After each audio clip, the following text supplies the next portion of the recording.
Your Jeep Wrangler 4-wheel drive transfer case has 4 mode positions to let you take full advantage of some unique off-road capabilities. 2 high or 2-wheel drive high range, 4 high or 4-wheel drive high range, N or neutral, and 4 low or 4-wheel drive low range. Now, for normal street and highway driving on hard surfaced roads, always use the 2 high position. 4 high and 4 low modes give you extra traction for off-road driving on loose, slippery surfaces like snow or sand.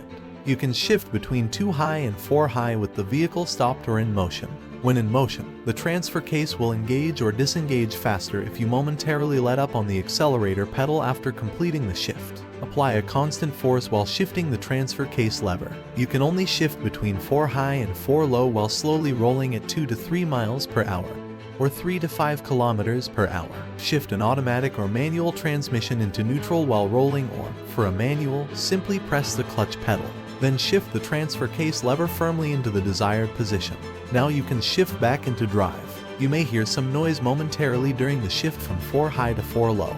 However, because 4 low is geared for maximum torque and pulling power, you should never exceed 25 miles per hour or 40 kilometers per hour with the transfer case in this position. Remember to like this video, subscribe if you haven't, and we'll see you in the next one.